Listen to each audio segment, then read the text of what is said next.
Hello leaders, apa kabar Anda? Nama saya Dani dan selamat datang di online.ide-bisnis.com.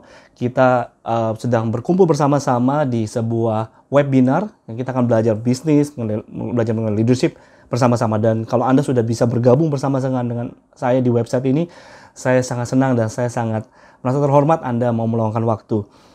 Saya nggak tahu Anda sedang berada di mana, bisa jadi Anda sedang ada di kamar, atau di ruang makan, atau di ruang tamu.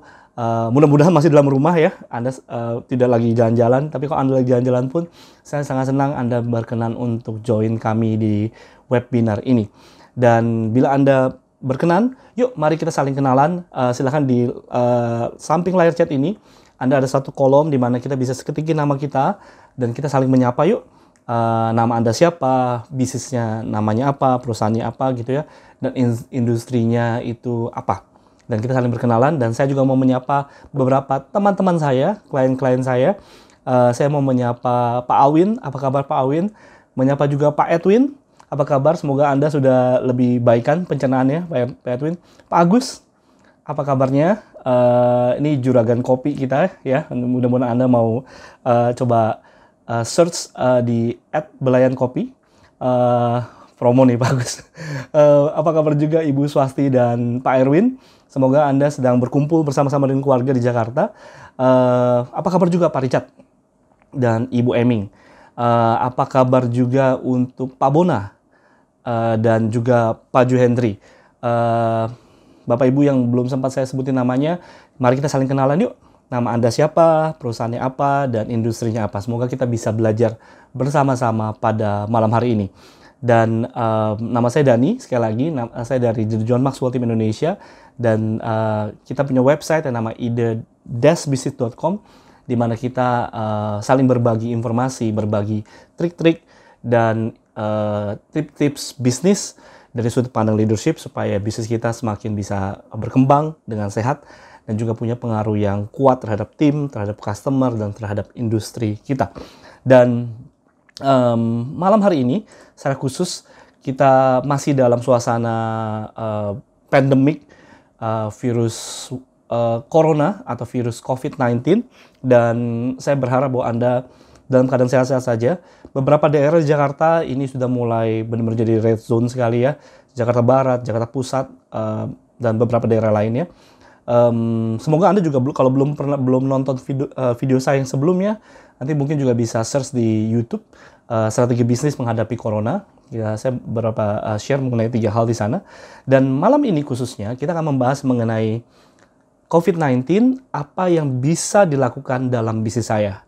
COVID-19, apa yang bisa dilakukan dalam bisnis saya. Poinnya begini. Beberapa klien saya, karena saya industri saya adalah bisnis coaching, beberapa klien saya bertanya kan, Coach, ini gimana ya? Saya tahu saya musik, bikin karyawan saya work from home, dan saya juga tahu ini bisa lebih lesu, dan benar-benar lesu bisa jadi.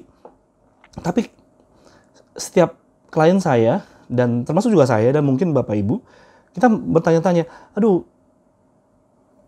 apa yang bisa dilakukan oleh tipe bisnis seperti saya ya? Saya harap cemas nih. Apakah saya harus terima keadaan bahwa ya udah, ini namanya musim dingin. Coach Dani kan sering ngomong tuh, ini mungkin musim dingin gitu ya. Berarti saya mesti terima keadaan aja, atau saya bisa lakukan sesuatu loh. Saya mesti menerima keadaan, atau saya bisa melakukan sesuatu. Masih ada nggak yang bisa dilakukan sesuatu oleh tipe bisnis seperti saya? Dan klien saya yang lain juga bertanya, Coach, ada nggak sih contoh-contoh bisnis-bisnis lain di luar sana yang menghadapi COVID-19 ini, mereka lakuin apa gitu, seperti itu. Jadi itu yang menjadi pertanyaan banyak orang, termasuk bisa jadi pertanyaan Bapak Ibu yang sedang menonton ini. Jadi pertanyaan adalah, apa yang bisa dilakukan oleh tipe bisnis saya? Saya perlu menerima keadaan, atau ada hal lain yang bisa saya lakukan? Dan saya mengawali dengan seperti ini, bahwa ada survei yang dilakukan oleh Goldman Sachs terhadap 1.500 pebisnis UKM atau pebisnis small and medium enterprise, jadi pengusaha kelas kecil dan menengah gitu di Amerika Serikat, terkait dengan COVID-19 recession atau krisis seperti ini. Dan dari 1.500 pengusaha di Amerika Serikat yang diinterview di survei di bulan Maret ini, 50% lebih khawatir kalau mereka harus tutup atau harus work from home atau harus self quarantine atau apapun istilah social distancing lah, macam-macam itu. Kalau lebih dari 3 bulan, kayaknya bisnis saya nggak mungkin bisa lanjut deh. Saya akan fail dan saya akan bangkrut, akan tutup bisnis ini. Dan it's scary, betul nggak? It's scary. Dan itu jadi saya berpikir, bener nggak ya? Kalau kita sekarang kalau nggak salah kalau Anda berdomisili di Jakarta, kabar terakhir adalah Pemprov DKI Jakarta memperpanjang masa masa tanggap COVID-19 ini menjadi sampai tanggal 19 April. Sampai tanggal 19 April dan bulan depan itu sudah mulai bulan suci Ramadan dan kita jadi makin bingung nih. Ya, tapi pertanyaan besarnya adalah bisa nggak bisnis Anda bertahan kalau Anda perlu 3 bulan tidak beroperasional seperti biasanya?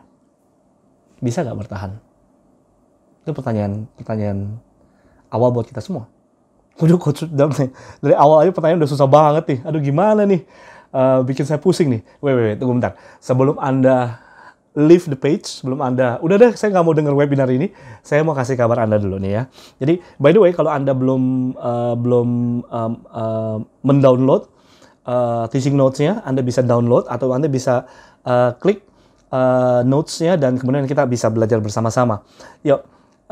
Saya mau mengupas bagi kita semua, ada 11 industri yang saya kumpulkan dari berbagai macam website, termasuk Forbes, termasuk Small Entrepreneurships, dan Inc.com, dan sebagainya. Saya rangkum dari beberapa website, dan saya menemukan ada 11 jenis industri yang berbagi kisah mengenai apa yang terjadi dalam bisnis mereka selama COVID-19 ini, dan apa yang mereka harapkan.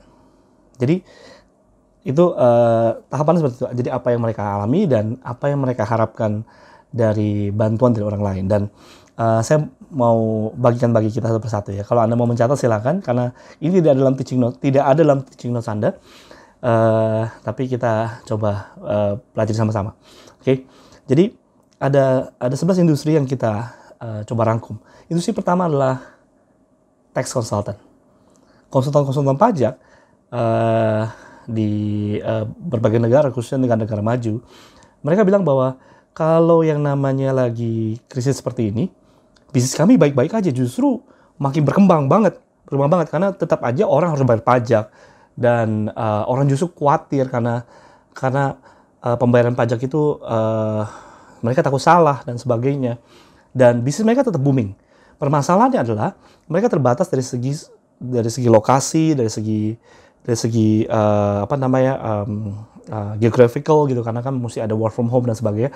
But mereka kebanyakan sudah bisa melakukan itu secara online. Dari zaman dulu ya, ada email, ada WhatsApp macam-macam, tapi sekarang lebih banyak yang pakai apps dan sebagainya. Dan waktu ditanyakan oleh dalam artikel-artikel tersebut ditanyakan, so dalam menghadapi pandemik ini, tax consultants apa yang Anda harapkan? Mereka cuma bilang gini, yang kami harapin cuma satu, bahwa banyak customer yang mulai mendownload aplikasi-aplikasi kami, sehingga kita bisa saling berkomunikasi dan mereka bisa memudahkan kami dalam membantu mereka dalam consulting their taxes seperti itu. Dan itu yang pertama. Jadi tax consultant justru dalam keadaan gini, bisnis mereka lagi booming. Dan mereka harapkan hanya sekedar, ayo sebarin aplikasi-aplikasi kami dan download sebanyak-banyaknya. Seperti itu. Yang pertama. Yang kedua, ada importir-importir. Nah, ini importir-importir juga, apalagi kalau Anda impor dari China. By the way, kalau nggak salah, China itu sudah mulai bergerak lagi ekonominya. Ditandai dari, tadi saya baca di CNN, bahwa polusi di China sudah mulai naik lagi, dan karena secara industri mereka sudah mulai bergerak.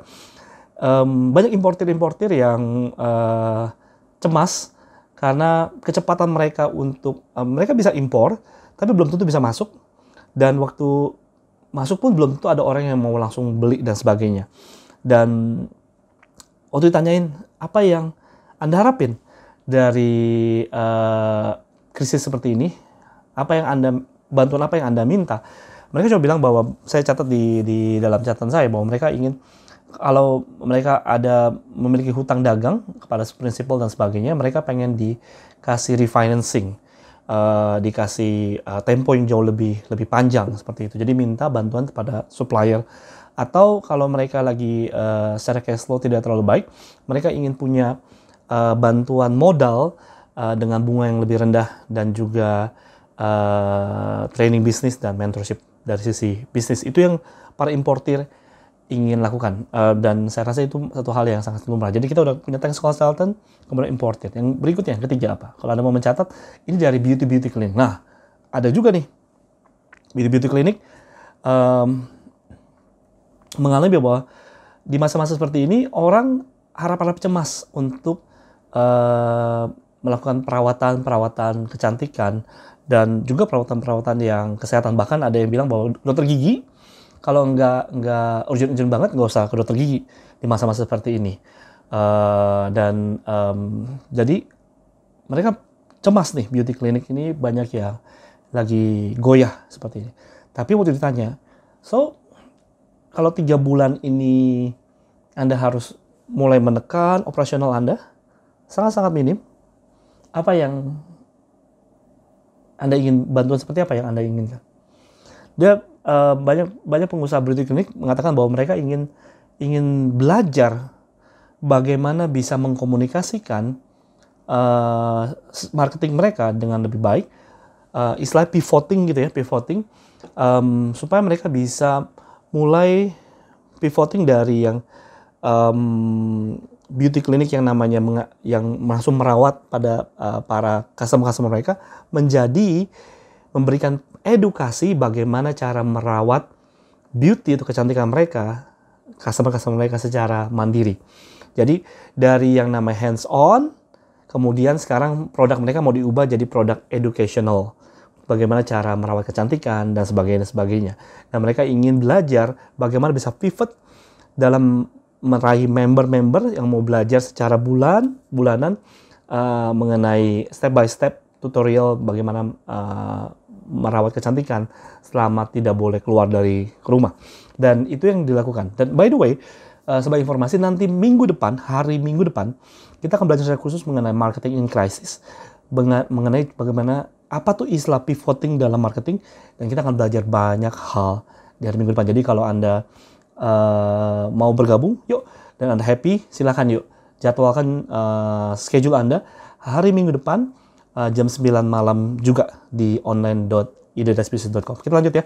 Jadi kita pertama udah ada tax consultant, yang kedua udah ada importir, dan ketiga ada juga beauty clinic. Yang keempat apa nih? Bisnis yang lain. Bisnis yang lain yang keempat adalah bisnis penerbit buku. Publishing company. Mereka oke-oke aja, dan mereka coba bilang bahwa yang harapan dari mereka, bantuan yang mereka harapkan dari pihak luar adalah kalau orang-orang mau menyebarkan informasi, menyebarkan sharing gitu ya, bahwa ayo beli online di sini, mereka bisa kirim online ke rumah Anda, ke apartemen Anda, ke your residence dan sebagainya. Jadi publishing company itu inginkan seperti itu. Oke. Jadi kita ada 4, tax consultant, importer, beauty clinic, dan publishing company. Kita masih ada beberapa lagi. Kita lihat yang kelima, perusahaan logistik yang kirim-kirim barang ya, yang kirim-kirim barang dari antar satu daerah ke daerah lain, kota lain. Nah, ini dengan adanya rumor karantin, lockdown dan sebagainya, yang waktu ditanya kalau bisnis Anda seperti ini, bantuan apa yang Anda harapin? Mereka coba bilang dengan mudah, 2 hal yang kami minta. Pertama, kami minta special access dari government. Mereka ingin bisa disertifikasi bahwa perusahaan-perusahaan tertentu ini bisa punya akses tetap mengirim barang untuk barang-barang tertentu. Yang kedua, mereka ingin disupply atau mendapatkan supply mengenai safety equipments. atau mereka pergi dan sebagainya, deliver stuff, mereka lakukan itu dalam keadaan bahwa tim mereka lakukan ini dalam keadaan aman-aman saja. Itu yang kelima. Yang keenam kita lihat yuk. Next kita lihat ya. Yang enam itu adalah financial planner. Nah ini orang-orang yang ngebantuin individu-individu dalam mengelola keuangan mereka, merencanakan kekayaan mereka dan sebagainya. Mereka bilang bahwa basically kita lagi booming-booming ya nih. Mungkin dalam keadaan seperti ini orang yang di rumah mau nggak mau kan mulai memikirkan mengenai masa depan, mengenai cash flow pastinya dan sebagainya. Jadi financial planner ini jadi lagi naik daun justru akhir-akhir ini. Dan mereka bilang bahwa yang mereka harapkan, bantuan mereka harapin adalah bagaimana mereka dipandu, dibimbing untuk level up, untuk scale up bisnis mereka dan bisa mendapatkan audience atau customer market yang lebih besar daripada yang mereka dapatkan sekarang. Dan itu mereka melakukannya secara online. Yang ketujuh kita lihat yuk. Next, special need education. Ini perusahaan-perusahaan atau sekolah-sekolah yang merawat anak-anak berkebutuhan khusus atau orang-orang berkebutuhan khusus. Terus gimana dong? Mereka minta bantuan seperti ini bahwa mereka bisa minta bantuan didukung secara sponsorship atau bantuan modal, financial assistance supaya bisa punya kesempatan mentransform cara mereka dalam membantu murid-murid mereka dengan cara-cara yang lebih relevan lagi. Dan itu yang mereka minta dari pemerintah khususnya. Yang kedelapan, interior design. Nah, interior design nih. Interior design itu kan bisnis-bisnis. Mungkin kalau Anda bisa interior design, mungkin Anda pikir interior design itu orang itu kan pengen ngelihat langsung.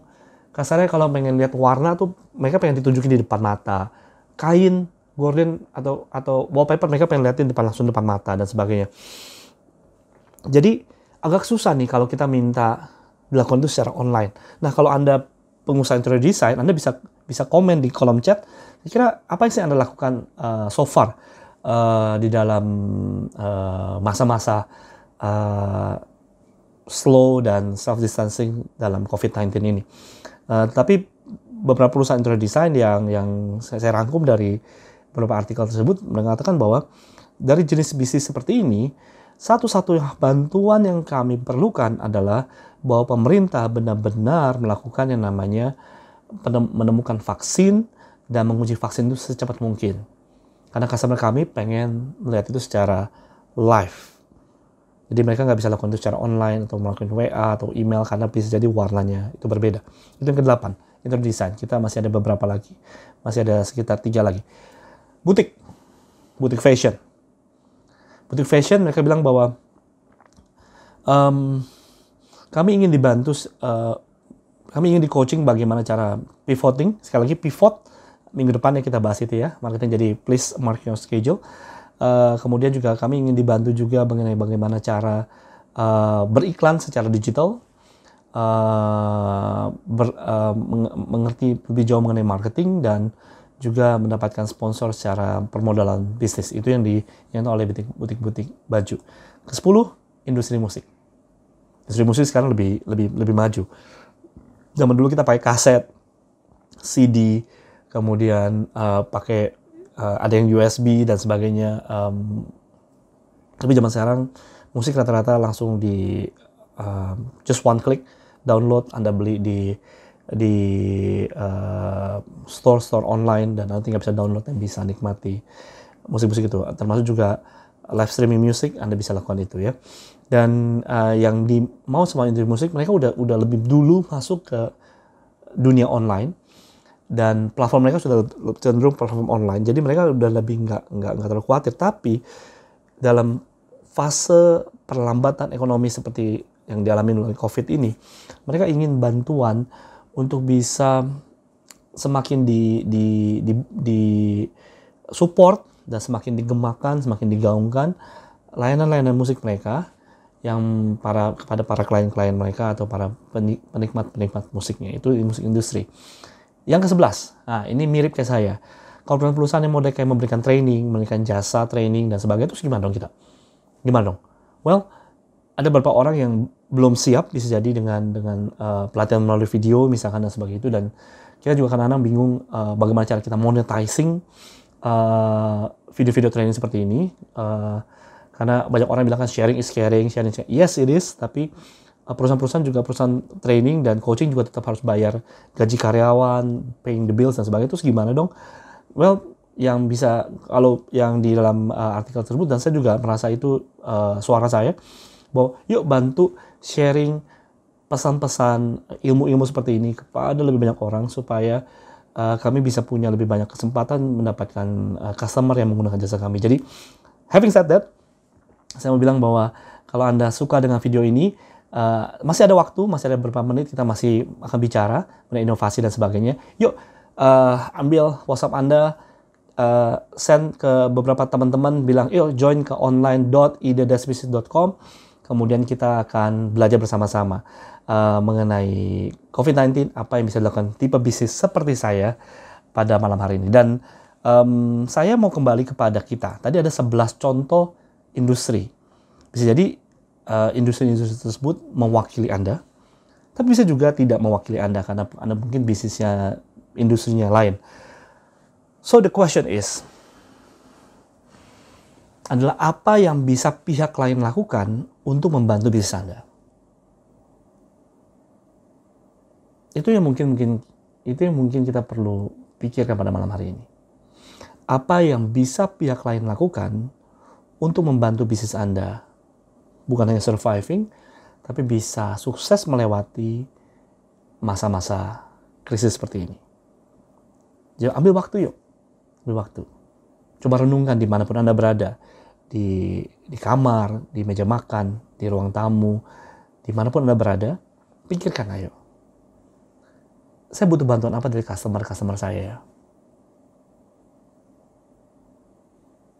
Apakah saya butuh mereka tetap order, atau saya butuh mereka order dengan memberikan down payment, atau saya membutuhkan mereka apa? Nah, coba Anda catat yuk, catat. Saya butuh bantuan apa dari customer saya? Itu yang pertama. Yang kedua, saya butuh bantuan apa dari supplier saya? Mungkin seperti importer yang tadi, di 11 contoh tadi, saya butuh importer saya memberikan saya tempo pembayaran yang lebih longgar. Karena kita juga lagi susah nih, seperti itu. Yang ketiga, bantuan apa yang saya butuhkan dari tim saya? Mungkin Anda butuh catat tuh. Saya butuh tim saya apa ya? Saya butuh mereka dukung saya, tapi dalam bentuk apa ya? Nah, itu. Ini perlu catat. Apa ya? Yang keempat, kalau Anda cabang, dan Anda punya head office, atau punya perusahaan induk, atau bisa jadi Anda sekarang lagi kongsian sama orang lain, bantuan apa yang Anda butuhkan dari kantor pusat? Jadi Anda menonton bukan di Jakarta, tapi dari kota-kota lain di tanah air. Apa yang saya butuh bantuan? Apa yang saya butuh bantuan dari kantor pusat? Atau kalau Anda yang bermitra atau kongsian, bantuan apa yang saya butuhkan dari partner bisnis saya? Bisa jadi bantuannya bukan dari sisi uang, tapi dari sisi waktu. Kita gantian yuk. Saya juga punya keluarga, kamu juga punya keluarga. Kita gantian yuk. Mimpin kantor ini, mimpin tim kita. Seperti itu, bisa jadi. I don't know. Tapi Anda better tulisin tuh sekarang. Sama apa yang Anda butuh bantuan dari pemerintah. Walaupun Anda bisa jadi nggak bisa langsung ngomong kepada Pak Presiden atau Pak Gubernur atau Pak Wali Kota, tapi minimal Anda bisa tahu nih, sebenarnya saya butuh bantuan apa dari pemerintah, sehingga hati Anda dan pikiran Anda bisa lebih sensitif waktu menerima informasi atau berita. Nah, saya minta Anda ambil waktu yuk. Saya kasih Anda waktu sekitar 2-3 menit. Saling kita sharing di kolom chat. Silakan sharingin kira-kira apa yang bisa pihak lain lakukan untuk membantu bisnis saya. Pertama, apa yang customer saya mereka bisa bantu saya seperti apa ya customer ya? Tim saya bisa bantu seperti apa? Supplier saya bisa bantu seperti apa? Partner saya bisa bantu seperti apa? Head office saya, perusahaan ini bisa bantu saya seperti apa sih? Anda mulai sebagikan di kolom chat, atau Anda bisa tulis sendiri di kertas di rumah, sehingga Anda punya kerangka kira-kira bagaimana Anda bisa seperti 11 perusahaan tadi, 11 industri tadi. Mereka tahu jelas mereka butuh A untuk bisa lewatin 3 bulan ke depan. Mereka butuh B untuk melewati 3 bulan ke depan. Semakin jelas Anda mengenai apa yang Anda butuhkan, semakin Anda lebih bisa fokus dan lebih bisa yang namanya efektif dalam menemukan sumber daya yang Anda melakukan. Oke, dan sekali lagi bila Anda berkenan dan Anda suka dengan pengajaran ini sejauh ini, yuk invite teman-teman Anda di online.ide-business.com, kirim WhatsApp, telepon kalau perlu, dan minta mereka tune in di online.ide-business.com malam hari ini juga. Dan semoga kita bisa jadi makin punya banyak teman di sini, dan kita bisa saling berbagi-bagi kisah-kisah kita di dalam penanganan bisnis melewati pandemic COVID-19 ini. Dan kalau Anda belum follow Instagram saya, silakan follow di @coachdhanidharma. @coachdhanidharma. Ayo follow Instagramnya, gampang banget ya, Coach Dhani Dharma. Dan bagi Anda yang mau support dan Anda happy dengan video-video seperti ini, Anda bisa donasi, tapi donasi bukan ke kita, tapi donasi kepada kitabisa.com. Jadi ada tombol donasi di layar Anda bisa klik, nanti Anda bisa atur sendiri di sana mau donasi 50.000, 100.000, 500.000 kepada orang-orang yang membutuhkan. Dan kita membantu orang-orang pengusaha-pengusaha kecil jalanan yang mungkin punya warteg, yang ojol dan sebagainya, untuk bisa surviving di saat-saat yang lagi sulit seperti ini. Yuk kita balik lagi ke topik kita. Jadi COVID-19, apa yang bisa dilakukan bisnis sejenis bisnis saya nih, Coach? Apa yang bisa saya lakuin dong? Well, ini hal mendasar yang bisa Anda lakukan. Yaitu apa? Anda bisa melakukan inovasi. Dan saya sangat senang dengan kata inovasi. Kenapa? Karena kita pernah lakukan webinar seperti ini dulu waktu zamannya Asian Games. Kalau Anda ingat ada Asian Games, itu ada ganjil genap yang dari pagi sampai jam 9 malam. Ya, waktu itu bisnis saya itu setengah mati. Kenapa? Karena kita sering bikin seminar di hotel dan hampir semua jalanan Jakarta itu kena ganjil genap. Jadi milih tanggal itu setengah mati susahnya, dan akhirnya kita lakukan webinar seperti ini, dan lumayan berhasil waktu itu. Dan itulah inovasi. Jadi kalau Anda mau mencatat, ya, inovasi terbaik terjadi saat Anda punya 4 komponen ini. Punya berapa komponen? Punya 4 komponen ini. Komponen pertama adalah Anda punya masalah yang perlu diselesaikan. Yang kedua, Anda punya sumber daya yang terbatas. Yang ketiga, kesediaan untuk gagal. Dan keempat, Anda punya tindakan yang dilakukan dengan semangat, action yang dilakukan dengan semangat. Jadi Anda punya masalah yang mau diselesaikan, Anda punya sumber daya yang terbatas, punya kesediaan untuk gagal, dan tindakan dengan semangat. Dan kita akan bahas ini secara serius pada malam hari ini. Dan yuk kita siap-siap ya. Oke, kita udah mulai masuk ke menu utama pada malam hari ini. COVID-19, apa yang bisa dilakukan bisnis sejenis saya, jenis tipe bisnis saya, supaya saya bisa lewati masa-masa ini dengan baik. Bagi Anda yang belum menonton video bagaimana kita bisa prevailing atau bertahan dalam melewati pandemi COVID-19 ini, silakan search di YouTube strategi bisnis menghadapi corona. Strategi bisnis hadapi corona, dan Anda ketemu video yang kita angkat dari buku Good to Great karangan Jim Collins. Balik ke sini lagi. Jadi inovasi itu yang hal mendasar yang bisa kita lakukan. Dan ada 4 komponen inovasi. Pertama, masalah yang mau diselesaikan. Yang kedua adalah sumber daya yang terbatas, kesediaan buat gagal, dan juga tindakan yang didasari dengan semangat. Kita bahas yang pertama, yuk. Komponen yang pertama adalah masalah untuk diselesaikan. Kalau Anda tahu masalah apa yang Anda mau selesaikan, Anda sudah punya bumbu pertama untuk melakukan inovasi. Permasalahan adalah, di masa-masa seperti ini, orang semua pada panik. Dan kalau orang panik itu, orang tidak bisa jadi menghadapi masalah tidak dengan sebenarnya. Masalah yang sebenarnya kecil bisa jadi besar sekali. Masalah yang sebenarnya cuma satu bisa tiba-tiba tumpuk sama masalah lain. Begitu jadi masalah jadi kusut.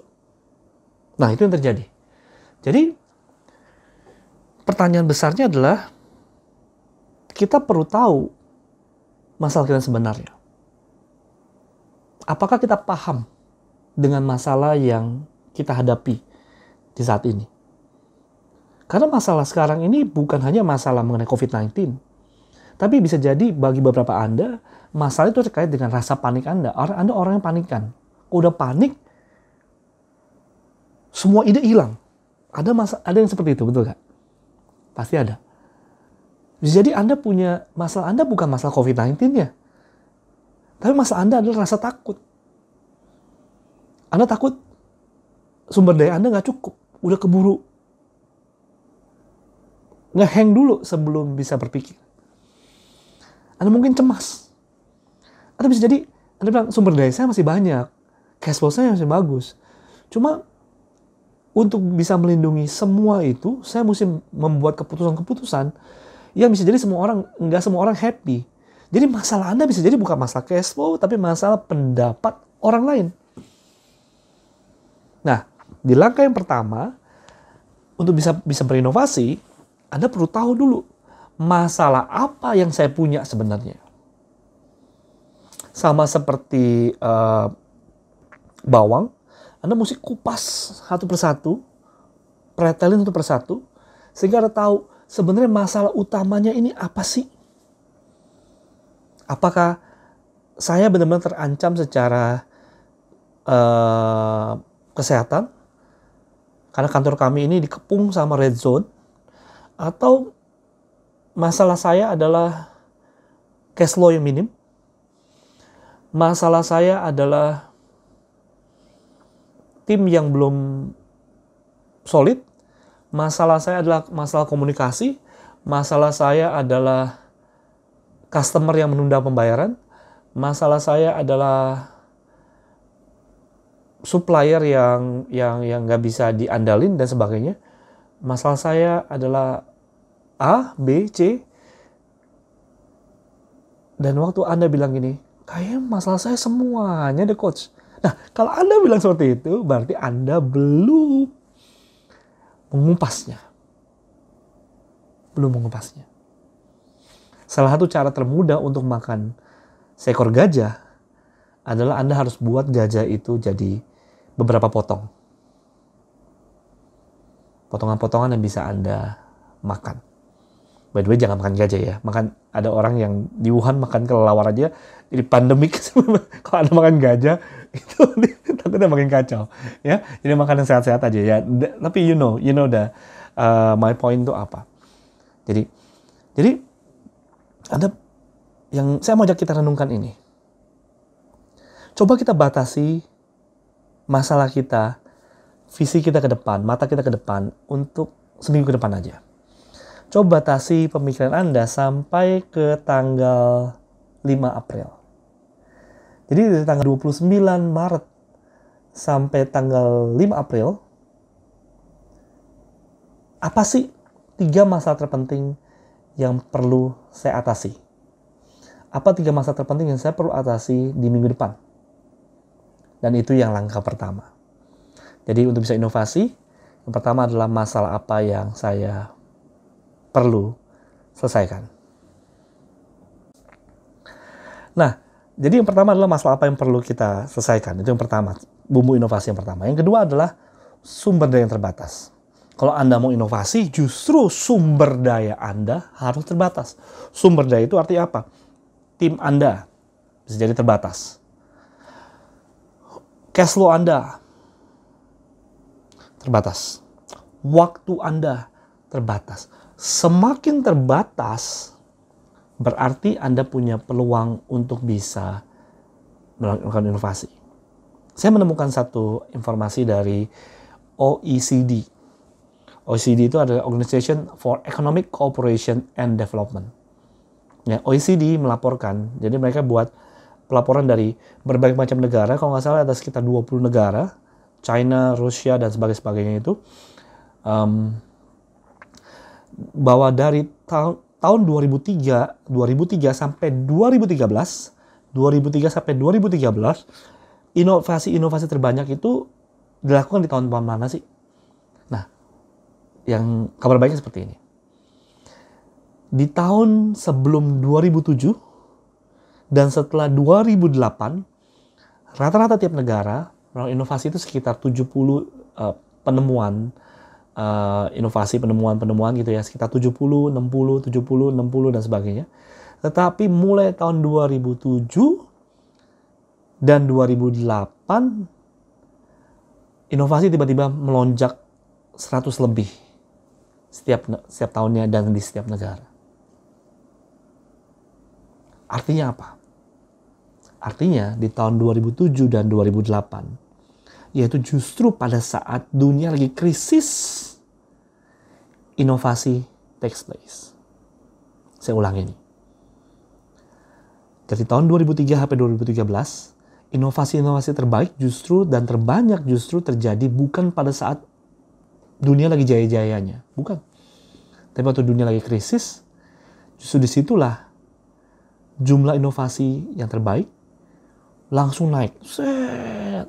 Dari 70-an mendadak jadi 100-an. Bayangin itu.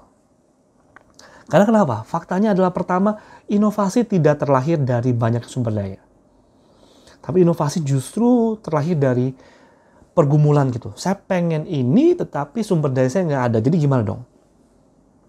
Saya pengen ini tapi sumber daya saya nggak ada. Gimana dong? Dan memiliki banyak sumber daya tidak selalu membuat Anda jadi lebih baik. Memiliki banyak tim, memiliki banyak uang, cash flow di rekening perusahaan, memiliki banyak waktu, tidak membuat segala sesuatu lebih baik di masa-masa kini. Kenapa? Karena itu bisa bikin kita jadi lebih lamban, lebih malas, atau gegabah. Kita semua mikir bahwa segala sesuatu bisa kita beli deh.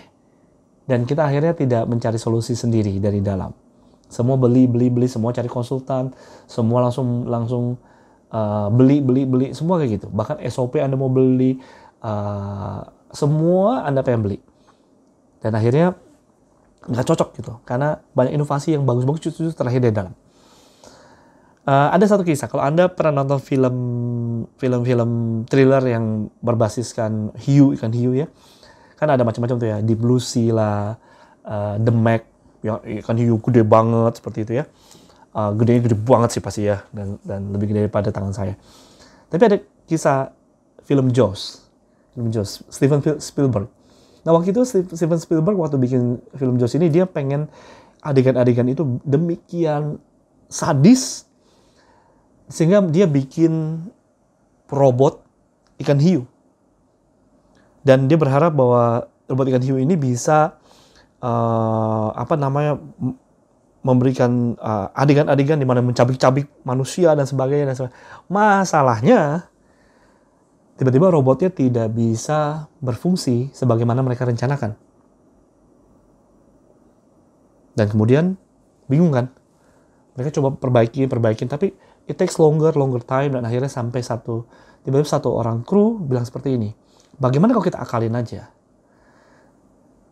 Kita mainin persepsi manusia aja.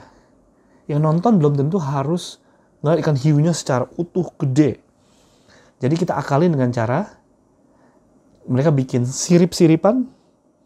Dan makanya waktu kita nonton film Jaws, dan banyak film-film hiu yang lain, yang sering kita lihat adalah bagaimana itu sirip ikan hiu kelihatan di atas air gitu ya, jalan gitu. Padahal sebenarnya jadi robotnya nggak dipakai, mereka ngakalin di menit-menit terakhir, di detik-detik terakhir. Dan film Jaws, film box office yang sangat-sangat berhasil. Dan saya jadi berpikir bahwa iya, inovasi itu bisa jadi mikirin masalah, bukannya kita berlomba-lombaan. Inovasi itu bukan masalah lomba-lombaan kita siapa duluan sampai masa depan. Tapi bagaimana kita menyelesaikan masalah masa kini dengan hal-hal yang kita bahkan gak sadar bisa kita lakukan. Inovasi bukanlah soal lomba-lombaan mencapai masa depan. Tapi untuk menyelesaikan masalah masa kini dengan hal yang bahkan kita nggak sadar kita bisa lakukan.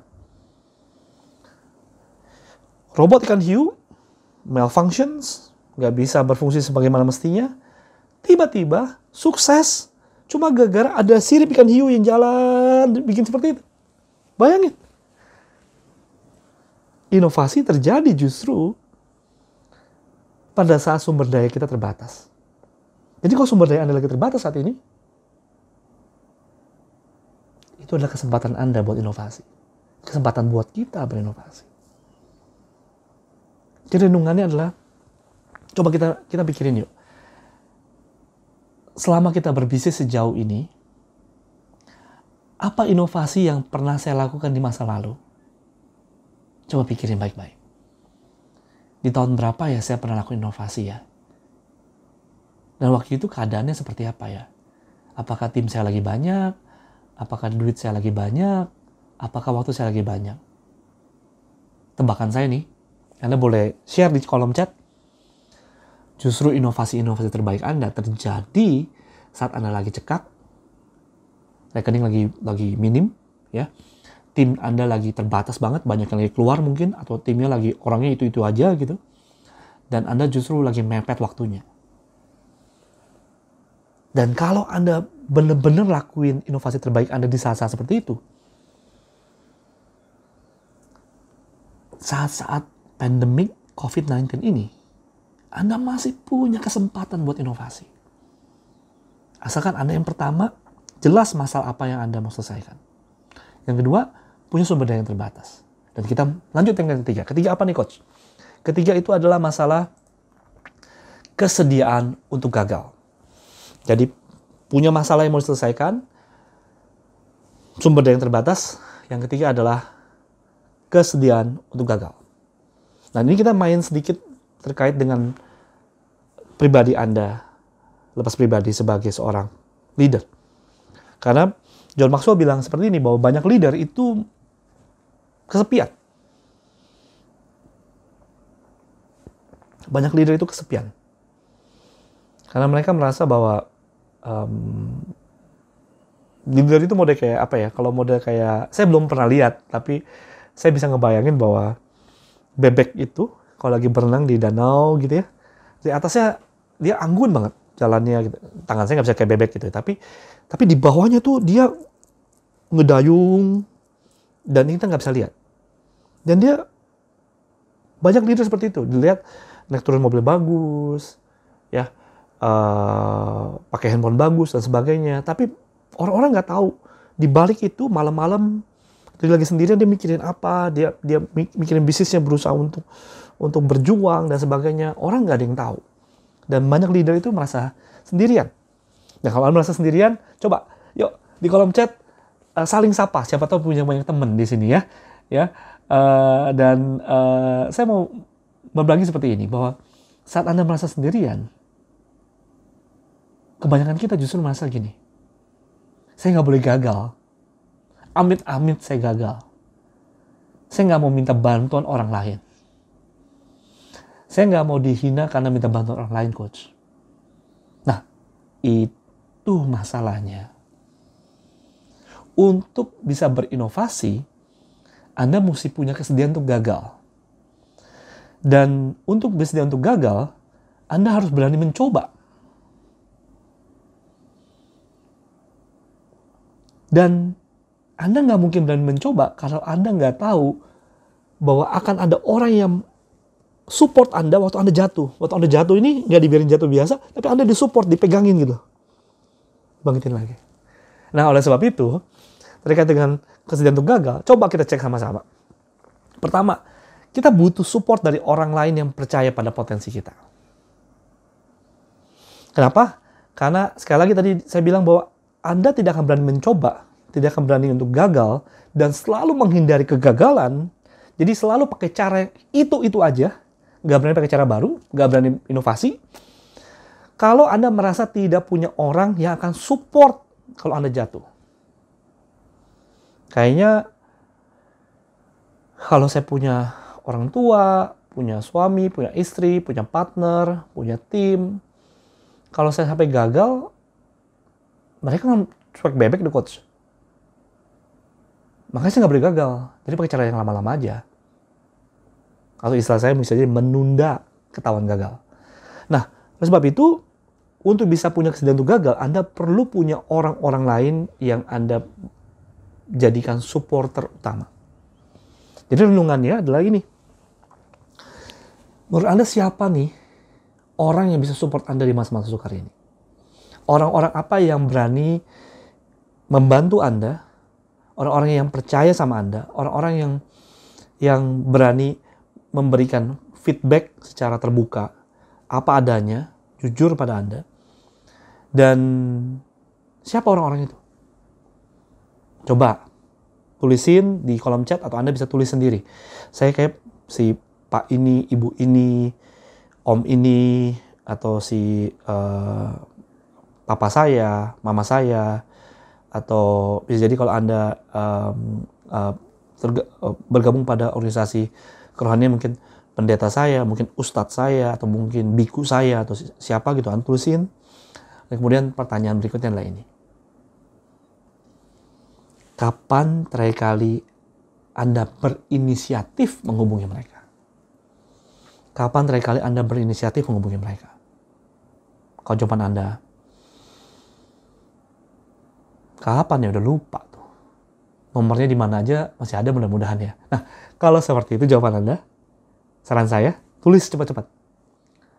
Habis selesai webinar ini, langsung cepat-cepat kirim WhatsApp atau telepon. Ya.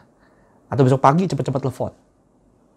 Ya, mungkin nggak bisa ketemu, nggak bisa ngopi bareng dan sebagainya, tapi minimal bisa say hi via telepon, cerita via telepon, video call, WhatsApp, dan sebagainya. Atau mungkin email atau Skype dan sebagainya, Anda bisa lakukan itu. Oke?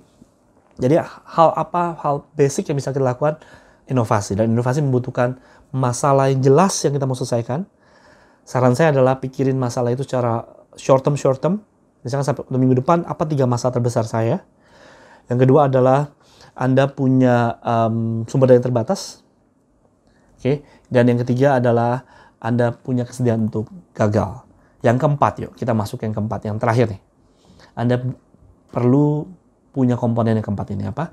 Yaitu tindakan dengan semangat. Tindakan dengan semangat. Dan tindakan dengan semangat, action dengan semangat, action di masa-masa krisis harus berupa rencana yang sederhana dan jelas. Itu aja. Jadi jangan complicated, jangan wow, jangan keren, tetapi nggak bisa dilakukan. Jangan pakai bahasa-bahasa terminologi yang canggih-canggih, tapi nggak bisa dilakukan. Bikin aja rencana yang praktis, yaitu cuma 2 bagian rencana ini doang. Saya mesti tahu apa yang harus saya lakukan, dan apa yang harus saya hindari. Apa harus saya lakukan, dan apa yang harus saya hindari. Itu aja. Yang saya lakukan adalah apa yang harus terjadi. Makanya tadi saya bilang, seminggu ke depan sampai 5 April, apa yang harus terjadi. Misalkan tim saya harus bisa menghubungi 10 customer tipe A. Atau saya bisa dapat konfirmasi bahwa supplier bisa mulai kirim barang. Atau saya bisa menagih piutang sejumlah sekian ratus juta, dan sebagainya. Itu apa yang harus terjadi. Tapi Anda juga mesti punya yang kedua, yaitu apa? Apa yang harus dihindarin. Ini adalah hal-hal yang buat saya keluar jalur. Jadi ini tidak boleh dilakukan dulu. Di pending. Kenapa? Karena action plan Anda perlu berupa rencana yang sederhana dan jelas. Dan saya punya 3 tips yuk buat kita semua, bagaimana kita buat rencana. Pertama, jadilah manusia. Artinya apa? Bersiap-siap kalau rencana Anda meleset dari harapan. Bersiap-siap kalau rencana Anda meleset dari harapan. Kenapa? Karena dalam krisis ini nggak ada peta yang jelas. Dalam krisis ini kita nggak tahu kejadiannya. Bisa jadi malam ini kita lagi happy ini, lagi mulai bersemangat lagi dengan webinar ini. Tapi besok pagi tiba-tiba kita lihat ada death rate-nya bukan hanya 10%, bisa jadi naik. Amit-amit, ya mudah-mudahan enggak. Tapi kalau itu terjadi, ada kesiapan kita kalau rencana kita tidak berjalan sesuai dengan harapan. Karena nggak ada kunci sukses di sini. Kita perlu menyesuaikan rencana kita secara berkala dan secara cepat, bisa jadi menyesuaikan harian atau mingguan dan sebagainya. Yang pertama. Yang kedua, maka buatlah rencana jangka pendek. Nah, kalau Anda follow Instagram saya, beberapa hari lalu saya post bahwa itu ada 4 target yang Anda bisa mulai buat. Target mengenai protecting your employee, reassuring your customer, restoring supply, dan reinstate your business. Jadi, membuat rencana jangka panjang dalam situasi krisis itu nggak praktis dan sangat-sangat tidak disarankan. Jangan buat rencana jangka panjang. Jadi bagi Anda, bisnis Anda yang mikir mau buat rencana jangka panjang 3 tahun ke depan, aduh, no, tunggu bentar. Jangan mikirin itu dulu. Ya, buat rencana jangka panjang langsung 3 tahun ke depan, setahun ke depan, itu bahkan melumpuhkan semangat. Justru yang Anda butuhkan sekarang ada confident. Maka buatlah rencana mingguan, supaya kalau rencana itu tercapai, secara emosional Anda semakin confident, semakin percaya diri. Lama-lama Anda bilang, lama-lama bisnis ini udah mulai jalan seperti biasa nih, bisnis is booming, dan Anda mulai semangat lagi. Itu rencananya. Oke? Yang ketiga, berkomunikasilah secara sering. Komunikasikan rencana ini kepada tim secara sering. Jadi dalam situasi krisis seperti ini, saya mengumpamakan bahwa tim kita ini model kayak mereka butuh sosok leader yang sangat-sangat eksis dan real dan nyata di depan mereka. Jadi dalam krisis Anda perlu semakin sering berkomunikasi dengan tim. Setiap harinya tuh pasti ada muncul ide baru, kekhawatiran baru, masalah baru, pikiran baru dari tim Anda ataupun dari diri Anda. Sebagai leader, Anda perlu memberikan direction-nya, memberikan semangatnya. Ada satu klien saya bilang bahwa, coach, kayaknya saya tetap harus jadi sumber motivasi nih. Saya bilang bagus banget. Jadi ada satu klien saya, anak muda, bilang seperti itu. Saya bilang saya kasih jempol 2. Betul. Kenapa? Karena leader memang adalah model kayak pengatur suhu di dalam bisnis Anda. Kalau Anda atur suhu dalam diri Anda ini, atau suhunya dingin, ya satu perusahaan dingin gitu. Tapi kalau Anda bikin suhunya jadi hangat, semua jadi hangat dan siap untuk gerak dan sebagainya. Tapi Anda matiin, Anda nggak punya motivasi, ya satu ruangan tidak ada udaranya. Model seperti itu. Jadi semakin sering berkomunikasilah. Anda bisa kirim semangat melalui WhatsApp setiap pagi, bilang, hari ini kita lakukan ini ya, saya percaya bahwa kita bisa. Bisa, boleh Anda berkomunikasi melalui email, boleh Anda bahkan bikin video seperti ini. Ya sekarang mudah banget bikin video. Anda bisa bikin video dan Anda biarkan tim Anda melihat wajah Anda yang menyiratkan kejujuran, kepercayaan diri, dan kepemimpinan. Mereka butuh itu banget. Dan makanya perenungannya adalah bagaimana krisis COVID-19 ini mengubah cara Anda membuat rencana dan berkomunikasi sebagai leader. Beberapa dari Anda mungkin selama ini kalau komunikasi itu lebih banyak dibalik-balik memo melalui orang lain dan sebagainya. Di saat inilah Anda perlu stand out dan bicara langsung pada tim Anda. Macam-macam sekarang, ya, email, WhatsApp, voice note, video, macam-macam Anda bisa lakukan itu. Ya, saran saya lakukan itu, ya. Dan pada akhirnya saya mau ajak kita dimanapun Anda berada. Kalau Anda berkenan, kita tutup mata kita sama-sama dan saya mau ajak kita merenungkan beberapa poin ini dengan baik. Kalau Anda mengizinkan, saya mau berdoa buat kita semua. Tuhan yang baik, terima kasih untuk pertemuan kami secara online pada malam hari ini. Bantu kami ya Tuhan untuk menjadi pemimpin-pemimpin bisnis yang percaya bahwa kami akan bertahan dan bisa melewati masa-masa sulit ini dengan baik. Karena Tuhan telah memberikan kepada kami kekuatan sebagai seorang leader, yaitu kami punya pengaruh dan kami punya kepercayaan diri untuk melewati masa-masa seperti ini. Tuhan bantu kami untuk bisa jelas, sejelas-jelasnya. Bantuan apa sih yang kami butuhkan dari orang-orang sekeliling kami, dari customer kami, dari supplier kami, dari tim kami, dari partner kami, dari bangsa kami dan negara kami. Apa bantuan apa yang kami butuhkan. Dan bantu kami juga untuk bisa berinovasi dengan baik. Memperjelas masalah kami. Memperjelas bahwa kami ini walaupun punya sumber daya yang terbatas, justru inovasi terjadi waktu sumber daya itu terbatas. Berikan kami kesempatan juga untuk bisa berkomunikasi dengan orang-orang yang percaya kepada kami, sehingga kami tahu bahwa kami punya support. Dan kami juga bisa yang namanya punya bertindak secara lebih bijak dengan action yang penuh semangat. Kalau Anda mau terus berdoa, saya ingin bertanya pada Anda pada malam hari ini.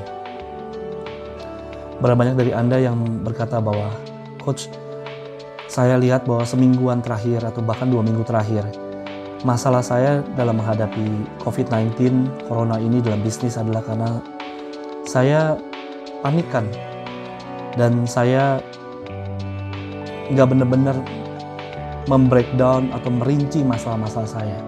Sehingga masalahnya seperti masalah yang kusut gitu. Dan malam hari ini saya punya komitmen bahwa saya mau untuk ngambil waktu merinci masalah saya, sama seperti saya membedah gajah yang demikian besar menjadi potongan-potongan lebih kecil yang sehingga saya bisa lebih handle dengan lebih baik. Kalau Anda orangnya, saya mau Anda tahu bahwa saya mendukung Anda 100%. Dan terus berdoa bersama-sama dengan saya juga. Bagi Anda yang bilang bahwa, Coach, selama ini saya merasa bahwa saya selalu merasa kurang modal, terus kurang uang, dan saya merasa bahwa aduh, ini kayak makin ada COVID-19 ini, apakah saya masih bisa bertahan ya secara cash flow, secara keuangan. Malam hari ini biarkah saya meminjamkan keyakinan kepada Anda yang merasakan seperti itu, bahwa justru di masa-masa sumber daya Anda terbatas, justru itulah kesempatan Anda berinovasi. Karena inovasi tidak lahir dari kelimpahan, tapi inovasi justru terlahir dari situasi-situasi yang kekurangan, dan Anda bergumul, dan akhirnya Anda bisa ketemu hal-hal yang bahkan Anda tidak pernah pikirkan sebelumnya. Dan saya berdoa malam hari ini, supaya dalam seminggu ke depan Anda bisa menemukan inovasi itu, seperti halnya Anda pernah menemukan inovasi-inovasi yang terbaik di masa-masa lalu. Dan saya juga mau terus berdoa buat Anda semua yang merasa bahwa, Coach, saya ini takut gagal karena saya merasa sendirian. Dan saya berdoa supaya Anda punya kesempatan dan didorong oleh Tuhan untuk boleh menghubungi orang-orang yang berinisiatif, menghubungi orang-orang yang selama ini percaya pada potensi Anda dan bisa mensupport Anda. Kalau selama ini Anda menghindari mereka, Anda bisa mulai call mereka, WhatsApp mereka, hubungi mereka, dan meminta mereka untuk mendukung Anda, mendengarkan Anda. Dan yang terakhir, saya berharap bahwa kita semua, termasuk saya, termasuk Anda yang menonton, bahwa kita semakin bijak. Kita bisa bertindak, memikirkan hal-hal yang praktis, jangka pendek, supaya kita bisa punya confidence yang semakin terbangun dan semakin terbangun. Dan kita semakin bijak untuk boleh memilah hal-hal apa yang harus saya jalani dan hal-hal apa yang harus saya hindari, supaya saya bisa melewati masa-masa ini dengan baik. Terima kasih Tuhan, Kau memberkati semua orang yang menonton dan bisnis mereka, dan juga karyawan dan keluarga mereka semua. Dan kami akan menemukan bahwa kami menemukan inovasi ini karena kami memiliki Engkau, memiliki Tuhan yang memberikan kami arahan. Kami harus bergerak kemana, dan Tuhan memberikan kami ilham, memberikan kami iluminasi mengenai hal yang kami harus lakukan. Terima kasih, kami sambut pertolongan daripada Tuhan, karena kami percaya bahwa Tuhan itu dekat dengan kami di masa-masa sulit kami. Kita yang berdoa bersama-sama dengan saya dan percaya, mari kita kata sama-sama, amin. Bapak Ibu, sampai di sini dulu pertemuan kita. Semoga Anda suka, dan sekali lagi minggu depan pada tanggal 5 April jam 9 malam kita akan lanjutkan mengenai COVID-19 ini, tetapi dalam sudut pandang mengenai marketing pivot. Ya, mengenai marketing pivot, bagaimana kita bisa melakukan inovasi-inovasi real terhadap produk kita, terhadap jenis customer kita, terhadap cara pemasaran kita dan sebagainya, dan kita akan bahas itu minggu depan. Harapan saya adalah Anda bisa join lagi dan Anda bawa teman-teman melalui online, kirim WhatsApp ke mereka, share pengalaman Anda join webinar ini kepada mereka. Dan visi kami, sekali lagi saya mau bacakan visi kami melalui webinar ini. Kami ingin menciptakan pemimpin bisnis dengan leadership sejati. Pemimpin bisnis seperti Anda dengan leadership yang sejati, sehingga bisnis Anda bisa bertumbuh secara sehat, Anda bisa dihormati pasar, dan Anda tidak disisa oleh waktu. Sampai jumpa di minggu depan. Selalu ingat, everybody wins when a leader gets better. Sampai jumpa. Bye.